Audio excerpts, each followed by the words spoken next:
Hello guys, kain na naman. Pagkatapos ng agahan, eto niluto ko. Kasi pag nagpunta talaga ng Dawadmi, makabili ng pagkain Pinoy, sinusulit ko pagka may pera lang ako. Eto, hotdog tender juicy. At saka corned beef. Yun ang tanghalian ko today. Yeah. Di naman ako kumakain ng madami. Konti lang naman ang kinakain ko. Ewan ko, madali ako mabusog, guys. Kain ako kasi inom akong gamot. Yan. Yung ano ko pala. Kunin ko muna yung nilagang luya ko. Kasi meron akong ubo.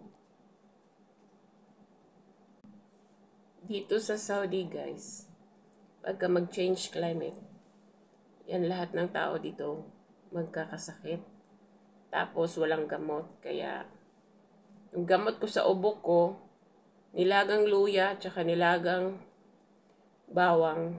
Dito ko, inahalo ko yung pinapakuluan ko, tapos inagawa kong tubig. Kaya, kasi, pag mag-inom ka ng gamot dito, walang paida. Marabag way pulos. Ang way pulos, dito, pulos, pera na yan. Pero sa atin way pulos, wala kang pakinabang. Dito yung pulos is money. Corned beef, kain tayo guys.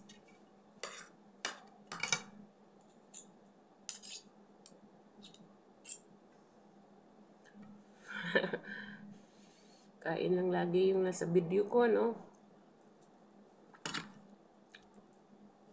Wala, di naman kasi ako naggagala guys dito. Dati noon, meron akong kasama. Yun siya magala. Tsaka, pagka magala ka dito, magastos. Hindi ka pwedeng hindi mag-ambag kung may kasama ka. Kaya magtisa ko dito. Wala na, dito lang naman. Dito, punta naman ako dito para magtrabaho.